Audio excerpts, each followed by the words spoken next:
It is just after 9 p.m. The room is quiet enough to hear paper slide across wood. On the desk is not a battle plan, not a map, not an order to attack. It is a short note written in advance, meant to be read only if everything goes wrong. It accepts total responsibility for a failure that has not happened yet. Outside, more than 100,000 men are already moving toward the coast. They do not know about the note. They do not know that one decision made minutes earlier has quietly committed many of them to death before sunrise. No speech is given, no announcement is made. The order has already been sent. Across the English Channel, the largest invasion force in human history is in motion, and it cannot be called back. This is not a moment of confidence. It is a moment of irreversible momentum. Europe at this point is locked in a stalemate, soaked in blood. The war has been raging for years. Entire cities are ruins. Millions are already dead. Yet the enemy still stands fortified behind concrete steel and an ocean of mines and guns stretching from Norway to France. Everyone agrees on one thing. Breaking into Western Europe will be catastrophic. The question is not whether men will die. The question is how many and how fast. It is early June 1944. The war has reached a point where delay itself has become lethal. Every month without a decisive move costs tens of thousands of lives across multiple fronts. Bombing alone has not broken the enemy. Blockades have not forced surrender. The Eastern Front is consuming entire armies. Something has to give, and everyone knows what that something is. The plan on paper is almost absurd in scale. Thousands of ships, tens of thousands of vehicles, airborne troops dropped into darkness, infantry expected to cross open beaches under direct fire. All of it synchronized to the minute. All of it dependent on weather that no one fully controls. If the first wave fails, the second wave has nowhere to land. If the second wave fails, there is no retreat. If the beach collapses, the war drags on for years. The system is designed to prevent disaster. Committees debate, advisors argue, forecasts contradict each other. Every safeguard points toward caution, delay, and more preparation. But caution has its own cost. Inside the command structure, pressure is building. Allies are watching. Politicians are waiting. Armies are assembled with nowhere else to go. Ships are loaded. Soldiers have been told they are leaving, even if they have not been told where. At the center of all this is one man who does not command from a trench and does not lead a charge. He will not fire a weapon. He will not see the beach at dawn. Yet nothing moves without his approval. He studies reports instead of rifles. He measures time instead of territory. His job is not to win battles, but to decide when the risk of action becomes smaller than the risk of waiting. What makes this moment unbearable is not uncertainty. It is clarity. He understands exactly what will happen if the order stands. Thousands will be cut down within hours. Some units will land in the wrong places. Some commanders will lose control almost immediately. Radios will fail. Plans will fracture on contact. And still the order remains active.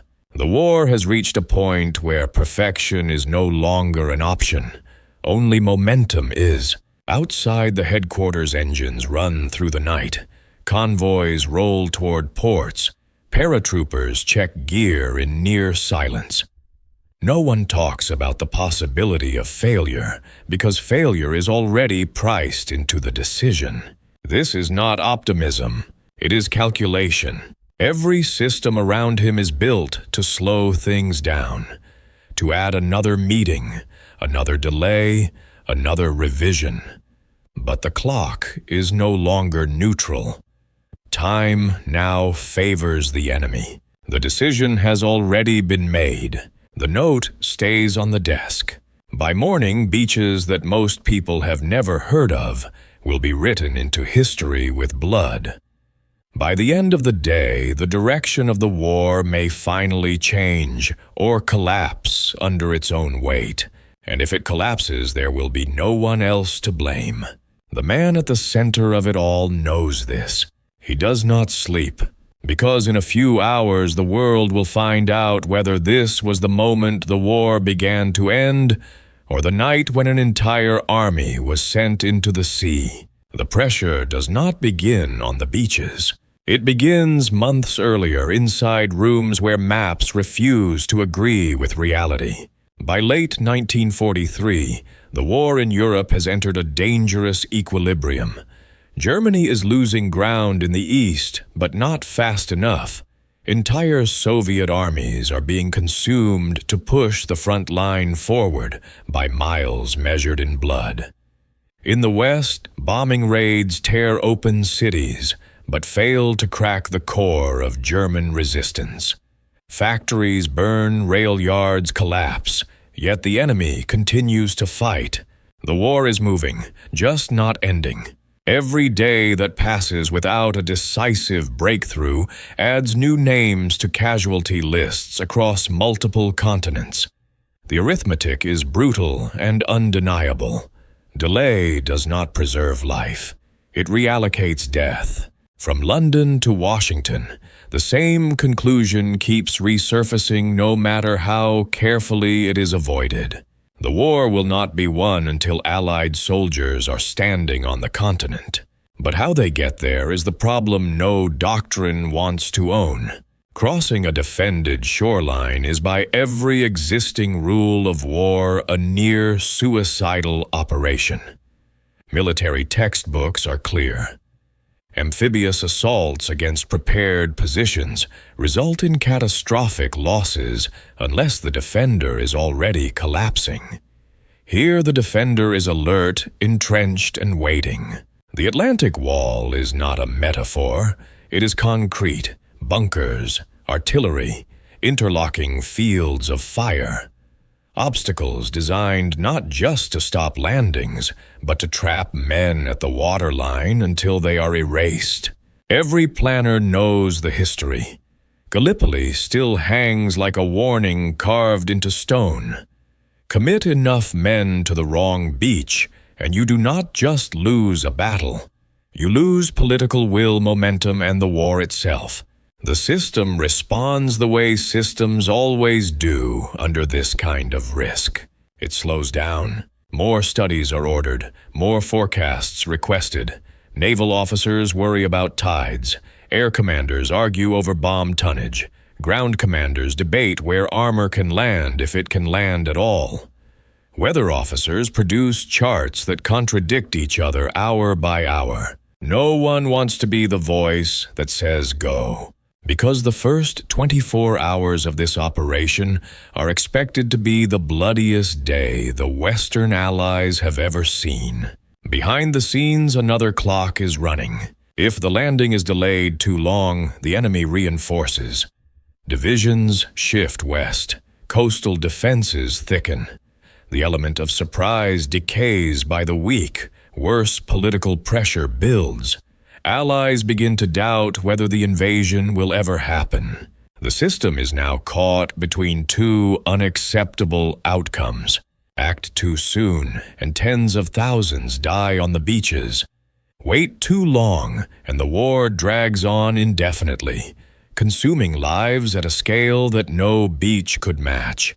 This is not a tactical dilemma. It is a strategic trap. By early 1944, the invasion force has reached a point where stopping it becomes almost as dangerous as launching it. Ships are packed. Vehicles are loaded.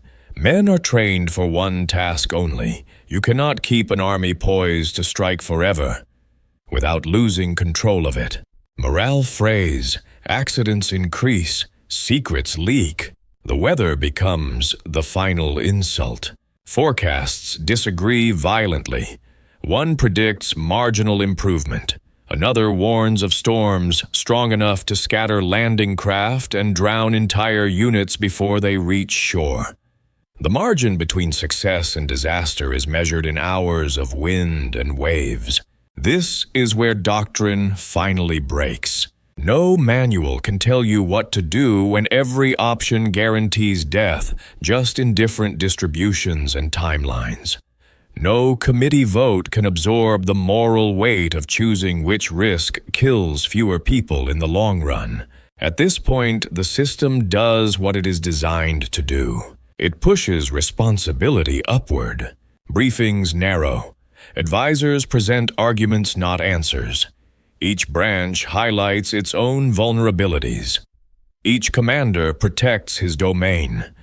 Consensus becomes impossible because consensus would require certainty, and certainty no longer exists. What remains is not a decision tree, but a burden. One man now carries the knowledge that whether this invasion happens on this tide, the next one, or not at all, the result will be written in casualty figures that dwarf anything seen so far in the West. He understands something the system cannot process. The war has reached a stage where risk cannot be eliminated. It can only be chosen. Waiting feels safer because nothing explodes immediately. But waiting is an illusion. Every week of delay quietly feeds the grinder elsewhere. Every month without action strengthens defenses that will have to be broken later at even greater cost. The logic is merciless. If the invasion must happen, then earlier is cheaper than later. If men must die, then fewer die now than if the war stretches on. This is not courage in the traditional sense. There is no charge, no visible enemy, no moment of adrenaline. It is a slow, suffocating clarity that strips away every comfortable excuse. By the time the final briefings conclude, the room feels less like a headquarters and more like a courtroom with no verdict. The weather window is narrow. The arguments are exhausted. The troops are already moving. There will be no perfect moment, only the moment that is chosen. And once that moment passes, history will not judge the forecasts or the committees. It will judge the outcome and the person who allowed it to happen. The war is now balanced on a decision that cannot be shared. And the tide is coming in. The room grows smaller as the conversations end. Chairs scrape softly against the floor. Papers are gathered. One by one, the advisors leave, not because the problem is solved, but because there is nothing left to add. Every argument has already been made. Every warning has already been delivered. What remains is silence. This is the moment the system was built to avoid. For weeks, responsibility was diffused across committees. Forecasts and competing chains of command. Risk was divided, debated, diluted. No single voice carried the full weight of the outcome. That was the point. Modern warfare is designed so that no one person ever has to own catastrophe alone. But systems fail when decisions can no longer be postponed. Now the burden condenses. Maps remain pinned to the walls, but they have lost their authority. They show positions, arrows, distances. They do not show what happens when radios die. They do not show panic confusion or men freezing in water under fire. They do not show bodies piling up faster than medics can move. Those details live elsewhere, in the mind of the man who has to decide. He knows the reports by memory now. Not just the optimistic summaries, but the buried footnotes, the casualty projections that never make it into public briefings, the assumptions that quietly collapse if one variable shifts out of alignment. He also knows the system is watching him, even when it pretends not to be. If he delays, no one will openly accuse him. Delay can always be justified. Weather, logistics, coordination, there will be another tide, another window, another meeting. But everyone will understand what it really means, that the war will continue on its current trajectory, slow and murderous, consuming lives in places most people will never see. If he proceeds, the system will recoil, not immediately, not publicly, but afterward, when the casualty lists are printed and the photographs circulate, questions will harden. Why now? Why here? Why so many? The system will do what it always does after blood is spilled. It will look for someone to absorb the shock. He understands that too. What makes this moment different from every other command decision is not scale alone. It is the absence of tactical cover. There will be no heroic maneuver to point to, no clever feint to hide behind. This is not a battle that can be won through brilliance in the field. It will be won, if it is won at all, through endurance, attrition, and the willingness to accept horrific losses without flinching. The choice is not between success and failure. It is between two kinds of failure. One is immediate and visible: ships burning offshore, bodies on beaches, headlines written in a single day. The other is gradual and invisible. Another winter of fighting, another year of bombing, another generation of names added quietly to lists that grow longer with every passing week. The system prefers the second kind. It feels less personal, less decisive. Responsibility disperses into time, but time is no longer neutral. Intelligence reports indicate that enemy defenses are not static. Reinforcements are moving. Experience is accumulating. Every delay improves the defender's odds. The beaches will not become safer. They will become deadlier. This is the logic no committee can formally endorse, but everyone understands. If the invasion is delayed, it will cost more lives later than it costs now. The clarity of that realization is brutal. It strips away every comforting illusion about leadership. There is no version of this decision that preserves innocence. There is no path that avoids blood. There is only the choice of when and under whose authority that blood is spilled. He stands alone with that knowledge, not because he seeks solitude, but because the structure of command has funneled him here. This is what the system ultimately demands when complexity exceeds process. A human judgment unshielded by procedure. The irony is sharp. He is known not as a gambler, not as a reckless commander, but as a coordinator, a stabilizer, a man trusted precisely because he does not chase glory.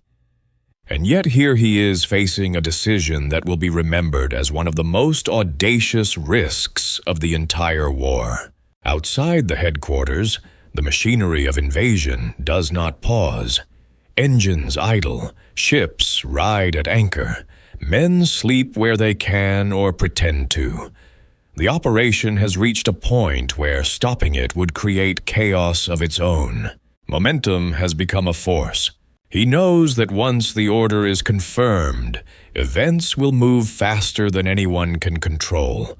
Decisions will cascade, units will commit, plans will shatter and reform in real time. From that point on, leadership will mean adaptation, not prevention.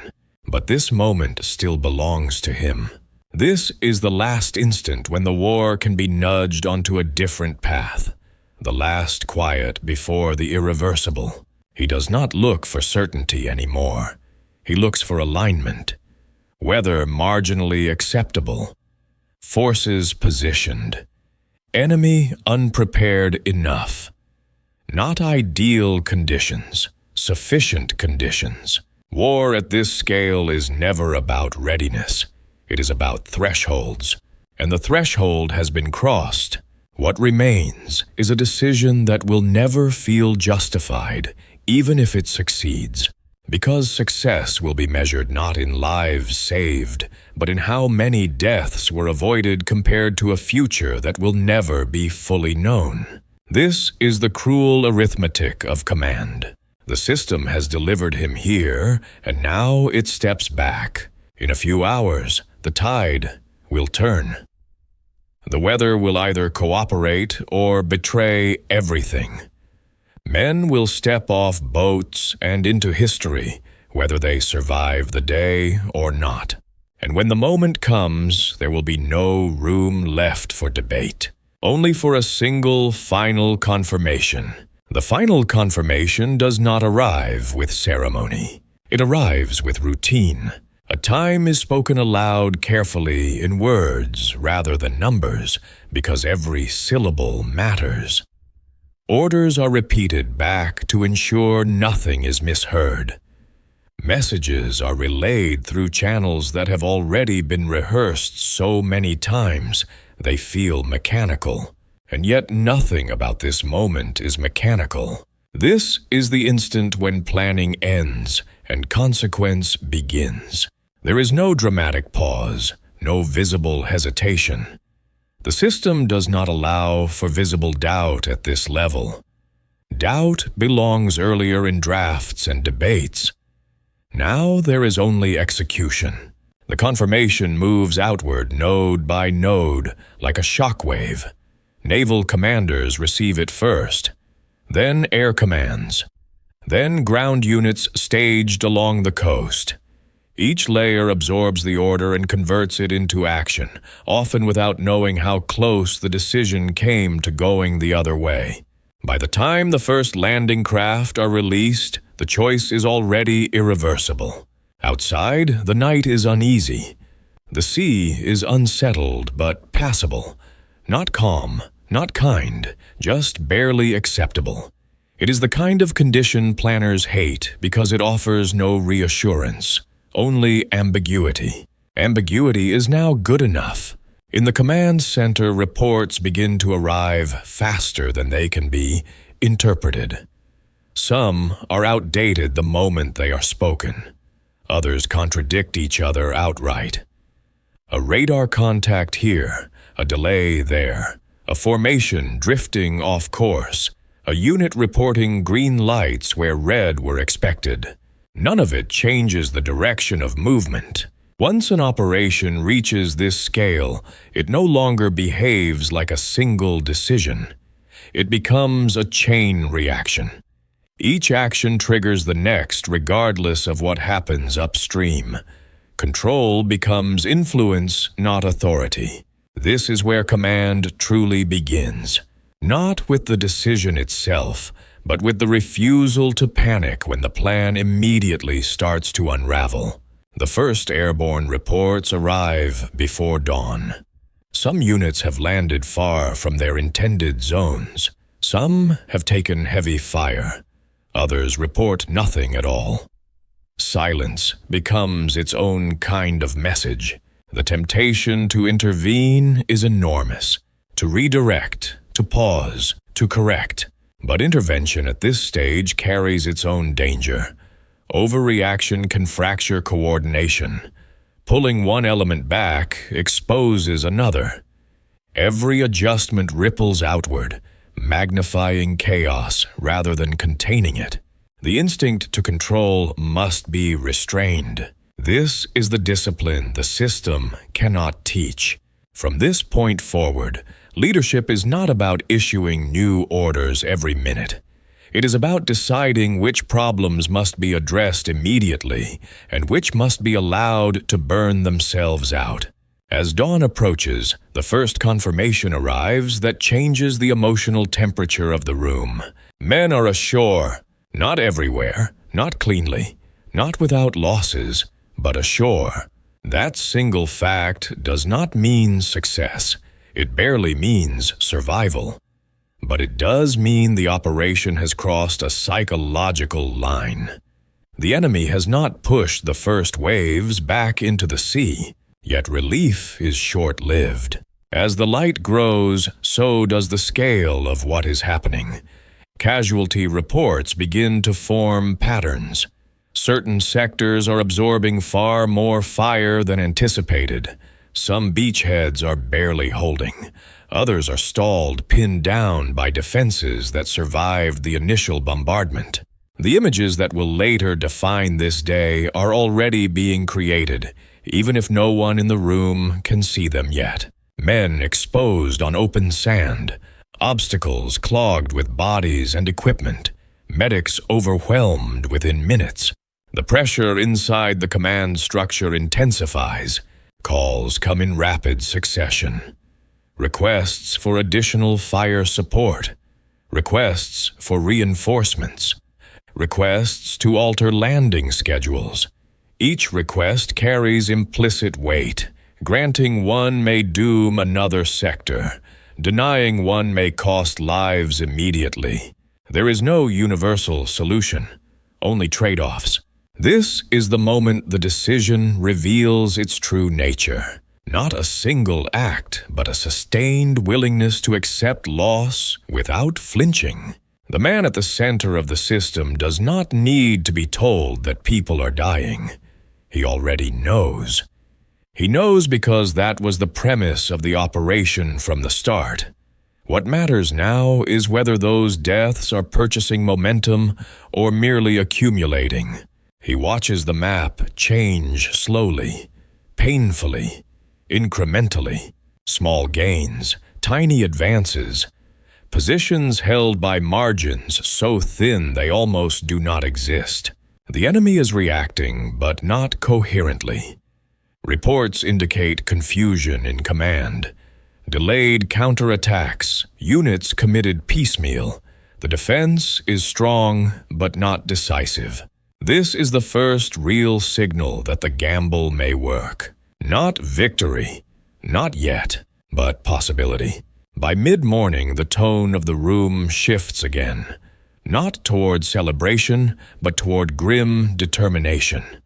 The question is no longer whether the invasion will collapse immediately. It is how far it can be pushed before exhaustion, logistics, or counterattack bring it to a halt. The cost is already staggering. Thousands of casualties in a matter of hours. Units shattered, leaders lost, plans rewritten in real time by survivors who were never meant to be in command. And yet the flow continues. Ships keep coming. Aircraft keep flying. More men step into the same danger their predecessors faced because stopping now would render the earlier losses meaningless. This is the logic of momentum. Once committed withdrawal becomes the most expensive option of all. The system that once resisted this operation now depends on it. Every success is magnified. Every failure must be absorbed. There is no alternative track to switch onto. As the day stretches on, the invasion does not end the war, but it does something just as important. It changes the direction of inevitability. For the first time in years, the war feels as if it might move toward an ending rather than endless continuation. Not because the enemy is defeated, but because the initiative has shifted. That shift will eventually come with a price measured in hundreds of thousands of lives across campaigns still to come. But for now, all that exists is this day. A day born from a decision made in silence under impossible pressure with full knowledge of its cost. And as reports continue to arrive, one truth becomes impossible to escape. The choice to act has locked the future into motion. There is no turning back. The enemy does not collapse all at once. It never does. Instead, the first sign appears as hesitation. Reports from the front begin to show gaps where resistance should be immediate and overwhelming. Counterattacks arrive late or not at all. Units move without coordination. Orders are issued, then reversed, then lost entirely as communication lines tangle under pressure. This is what disruption looks like at scale. Not chaos everywhere, but enough uncertainty in enough places that the defender can no longer act as a single force. Inside the command center, intelligence officers hesitate before speaking. They have learned that early reports are often wrong. But as the hours pass, a pattern begins to emerge that no single error can explain away. The enemy is reacting, but reacting slowly. This delay is not accidental. It is the product of speed. The invasion has not simply landed men on beaches. It has flooded the decision-making cycle of the opposing command. Reports are arriving faster than they can be verified. Requests for permission stack up. Senior commanders hesitate to commit reserves because the situation they are reacting to may already be outdated. This is the invisible battlefield, the fight for time. The invasion force does not need perfect coordination. It only needs to move faster than the enemy can think. Every hour gained at the shoreline multiplies into days gained inland. Every delayed counterattack increases the cost of stopping the advance. This is why the losses of the first day matter so much. They are not an end in themselves. They are an investment. The man at the center of the Allied command understands this in a way few others do. He watches the flow of information rather than individual engagements. He tracks how long it takes reports to move, decisions to be approved, orders to be executed. He is not asking whether the enemy is strong. He is asking whether the enemy is late. By early afternoon, the answer becomes clearer. The defenses that were supposed to push the invaders back into the sea are being bypassed rather than destroyed. Some positions fight until they are surrounded. Others surrender when they realize relief is not coming. The line does not break cleanly. It frays. This is the moment that will later be misunderstood. From the outside, it may look like inevitability, as if success was guaranteed once the landing began. In reality, the margin remains razor-thin. A single, coordinated counterstroke launched earlier in the day could still turn the beaches into killing grounds. But that window is closing. Every hour that passes strengthens the foothold. Supplies begin to flow. Artillery comes ashore. Makeshift command posts are established. Units that survived the morning reorganize under new leadership. Momentum, once fragile, becomes self-reinforcing. Inside Allied headquarters, tension does not dissipate. It transforms. The fear of immediate collapse gives way to a more complex anxiety, whether to push harder, faster, deeper before the enemy regains balance. This is where success becomes dangerous. The temptation now is to accelerate everything, to exploit confusion relentlessly, to drive forward before defenses can reset. But speed cuts both ways. Advancing too aggressively risks overextension. Supply lines stretch. Units outrun support. Local victories can turn into isolated disasters. The same logic that justified the initial gamble now demands restraint. This is the paradox of command at scale. Audacity opens the door. Discipline determines whether you survive stepping through it. As night approaches, the battlefield does not quiet. It shifts. Fighting becomes localized, confused, brutal. Small units clash without clear front lines. Officers make decisions far beyond their rank because communication with higher command is intermittent at best. The cost continues to climb. Casualty figures are no longer estimates. They are real. Names replace projections. Entire companies are reported missing or destroyed.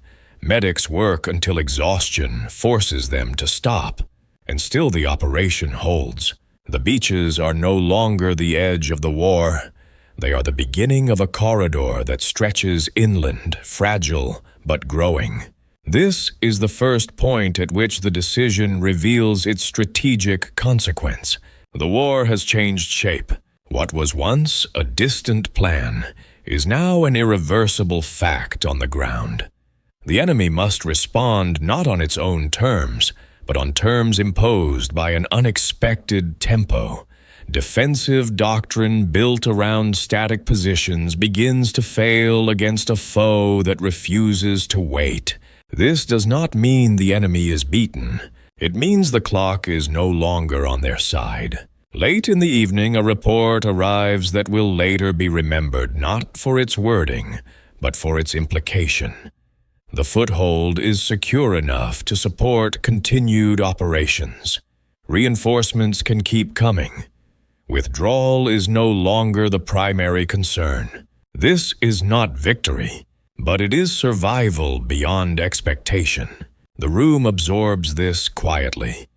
There is no celebration, only a collective understanding that the die has been cast and that the campaigns to come will be fought on a scale even larger than the one just endured.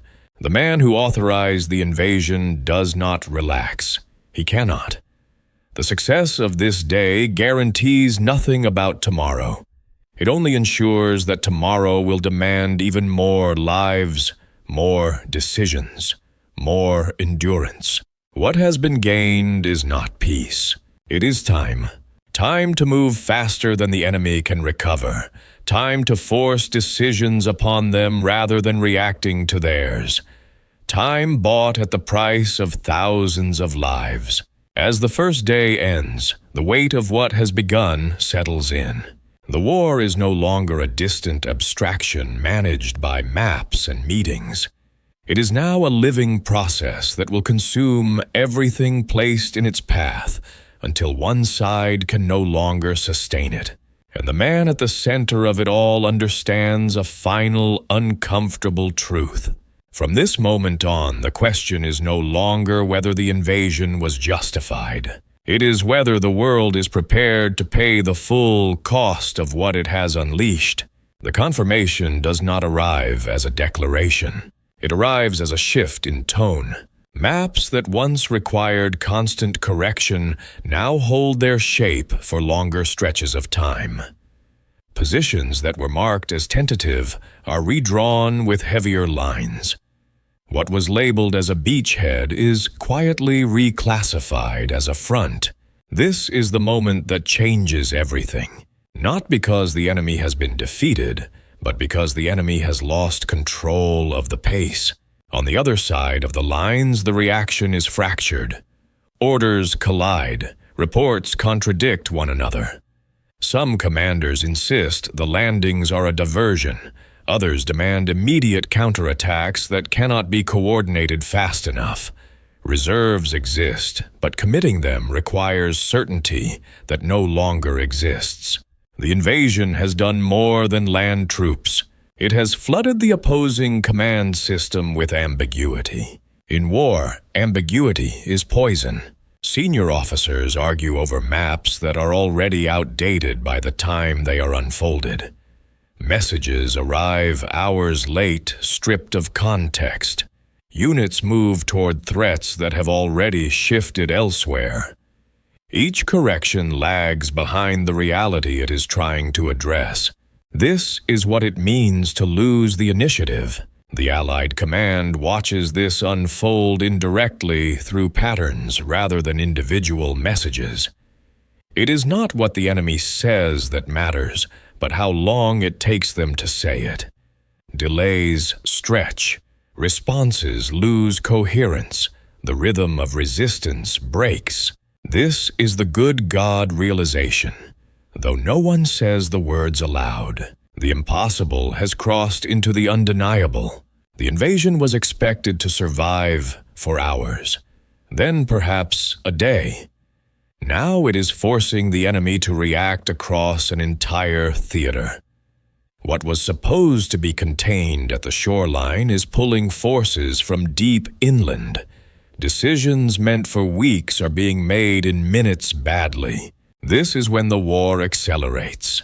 The foothold expands not because every assault succeeds, but because enough of them do. Each kilometer gained forces another recalculation. Each bridge seized, each road opened compounds the disruption. Momentum, once theoretical, becomes visible. Inside Allied headquarters, the pressure intensifies rather than easing. Success demands choices just as brutal as failure. Where to reinforce, where to pause, where to accept losses to preserve speed. Every option trades blood for time or time for blood. There is no clean path forward. The man at the center of it all understands that this is the most dangerous phase. The temptation now is to believe the gamble has paid off, to assume the enemy will continue to falter. History punishes that assumption relentlessly. He resists it. Orders emphasize consolidation alongside advance. Supply lines are protected even when it slows the push. Commanders are instructed to exploit opportunities, but not to chase illusions. The war is being won not by brilliance, but by maintaining pressure without losing cohesion.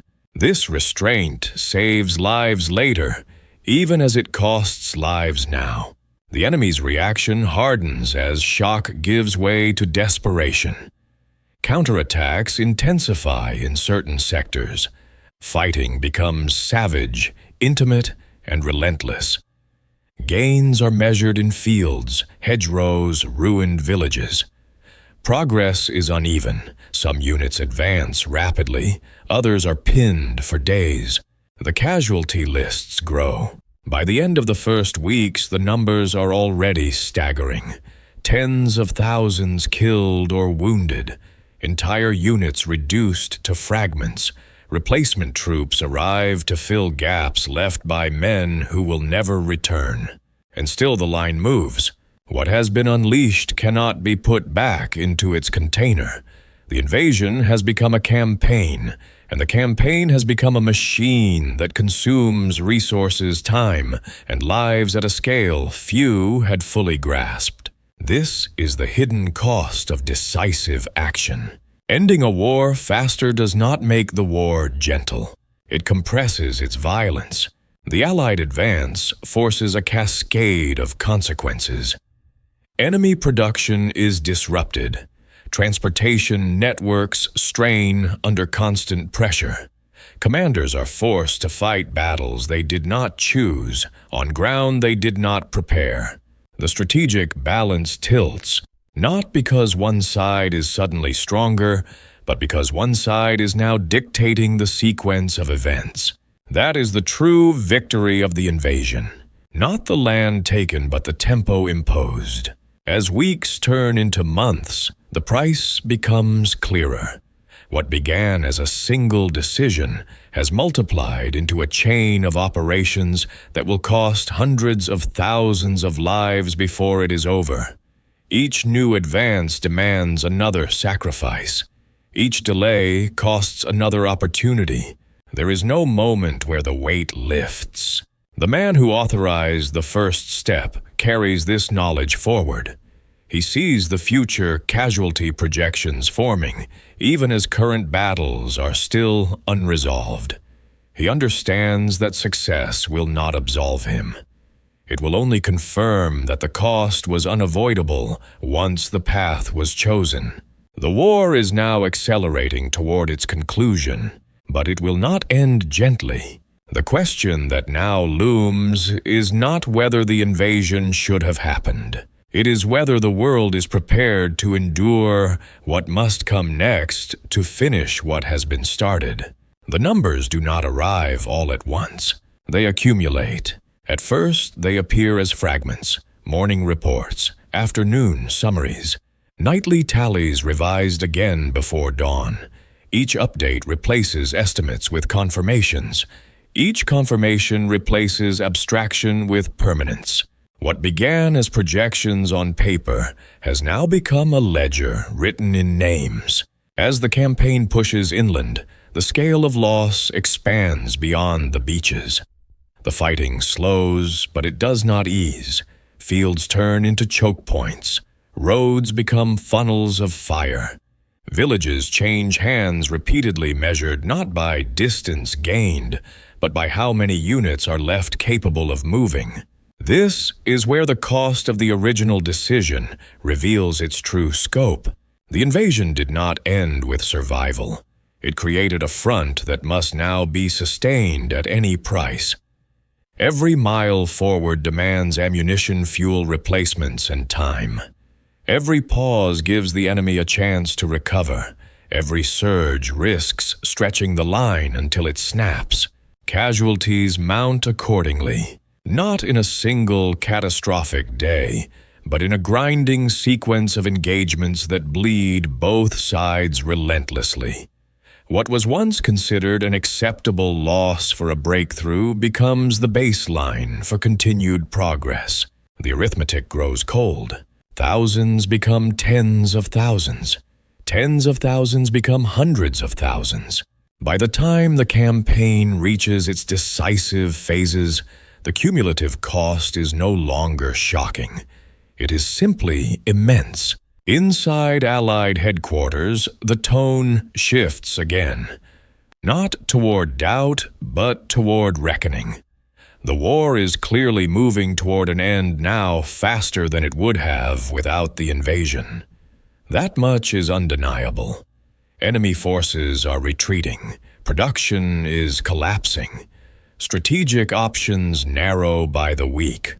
But the price paid to accelerate this outcome is becoming impossible to ignore. The casualty figures associated with the campaign climb past thresholds that once would have halted operations entirely. Instead, they are absorbed, contextualized, justified by the promise that each loss brings the end closer. This is the moral tension that never appears on maps. For the man who authorized the invasion, there is no clean ledger. He cannot separate the lives lost on the beaches from those lost weeks later, nor those lost in the final drives that break the enemy's capacity to fight. They are all part of the same chain, one decision multiplied over time. By the war's conclusion in Europe, the total human cost associated with the campaign he set in motion reaches staggering levels. Hundreds of thousands of Allied casualties across operations that followed the initial landing. Entire formations depleted and rebuilt. Entire communities forever altered. The argument that justified the invasion still holds. Without it, the war would have dragged on longer. More cities would have burned. More lives would have been consumed elsewhere. The total death toll would almost certainly have been higher, and yet that knowledge offers no comfort to those who paid the immediate price. This is the paradox that defines strategic command. Choosing the path that saves the most lives overall often requires accepting responsibility for killing a vast number of them directly. There is no moral escape hatch from that reality. As the war draws to a close, debates begin almost immediately. Historians argue timelines. Politicians frame narratives. Some praise decisiveness, others condemn the cost. Alternative scenarios are proposed, cleaner, safer, less bloody in hindsight. But hindsight does not carry the pressure of uncertainty.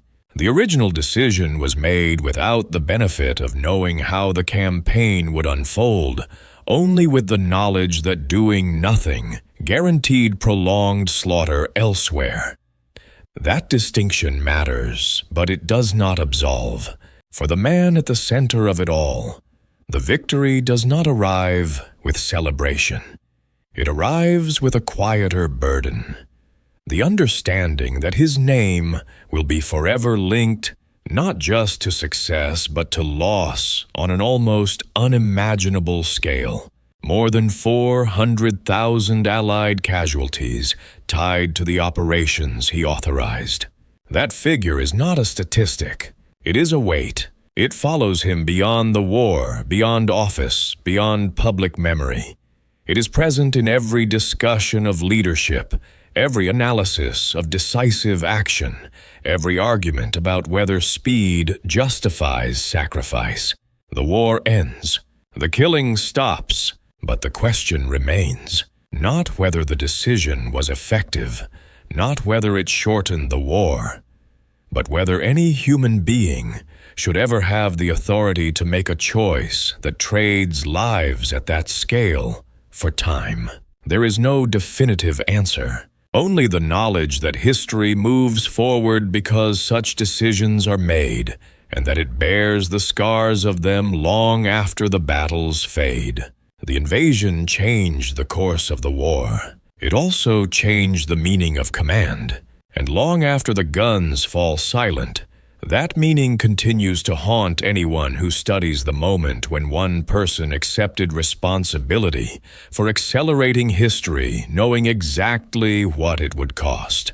When the war finally stops moving, the silence feels unfamiliar. For years, every decision was measured against urgency. Every delay carried a cost. Every action demanded speed. Now, with the enemy defeated and the guns falling quiet, time returns, but it no longer feels neutral. It feels heavy.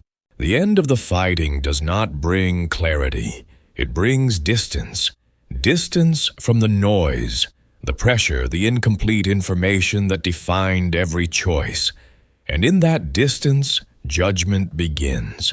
The story of the war in Europe is quickly simplified.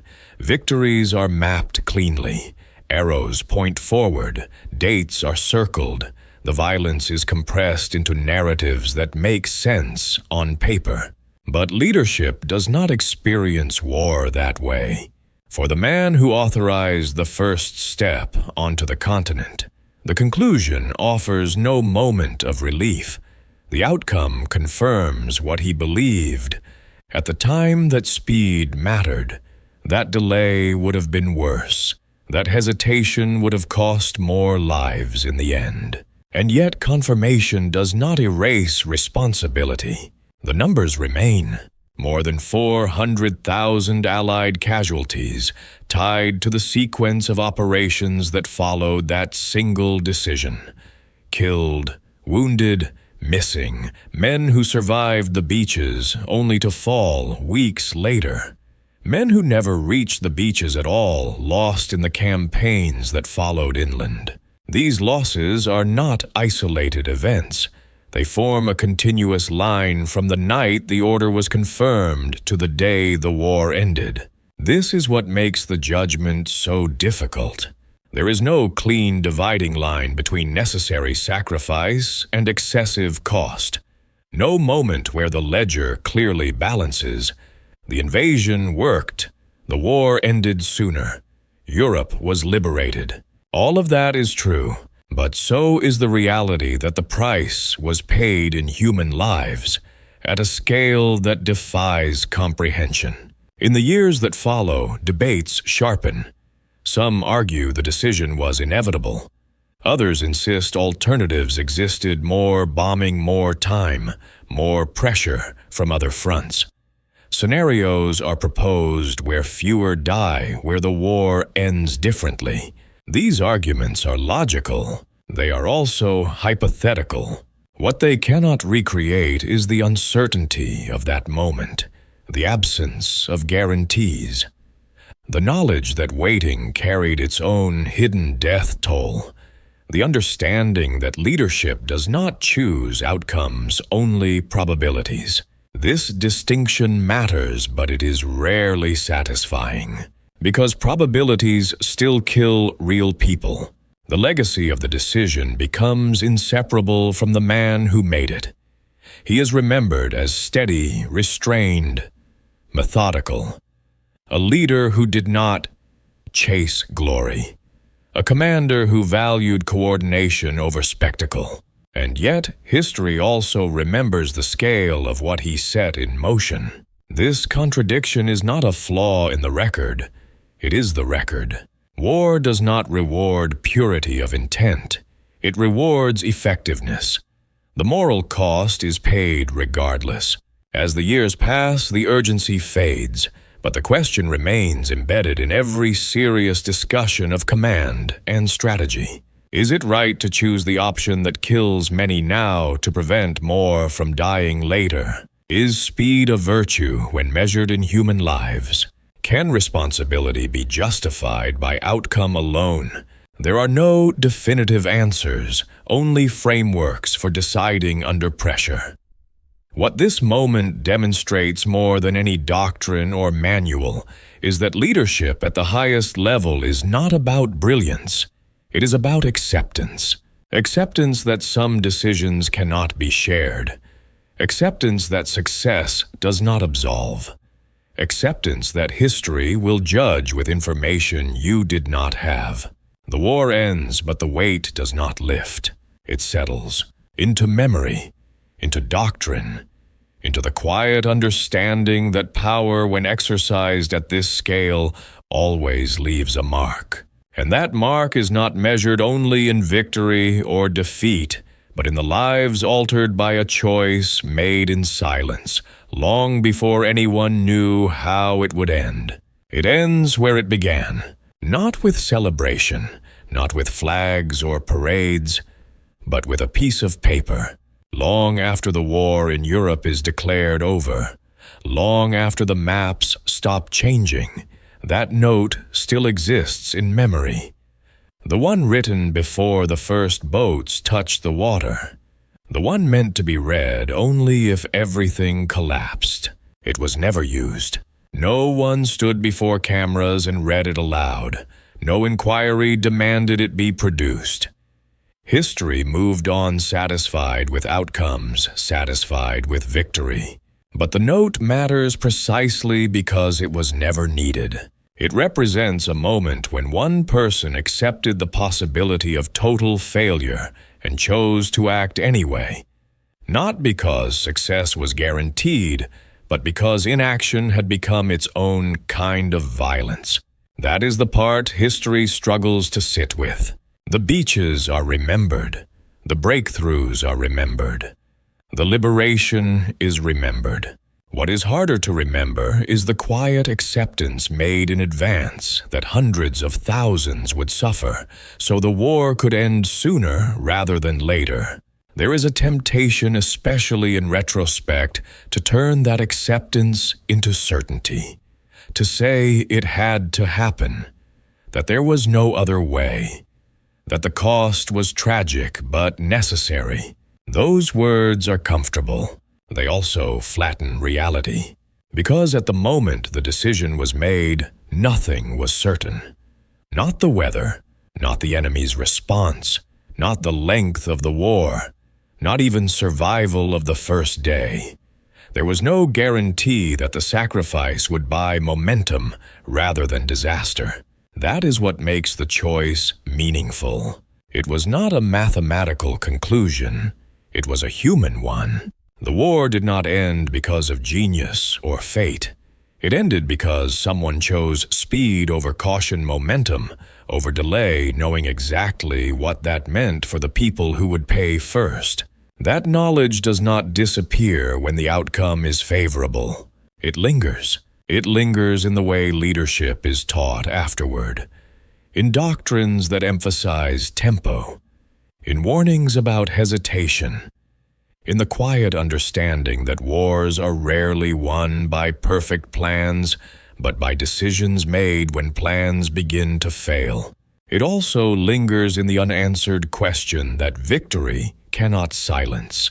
If placed in that position with that information under that pressure, would you have signed? Not after the fact, not knowing the ending, but there, in the room, with uncertainty pressing in from every side. Would you have accepted responsibility for deaths you could already foresee, in exchange for preventing deaths you could only estimate? There is no correct answer. Only the recognition that history moves forward because someone eventually does answer, and that the answer is almost never clean. The war in Europe ended sooner than it otherwise might have. Millions were spared years of additional suffering. That is true. So is this. The cost was real, the burden was personal, and the authority to make such a choice is as terrifying as it is necessary. That is the legacy of command at its highest level. Not glory, not certainty, but the willingness to act when every option is wrong and to live with the consequences long after the world moves on. The paper stays unwritten in history books, but the weight of it remains. Because the most powerful decisions are often made in silence, long before anyone knows how loudly they will echo.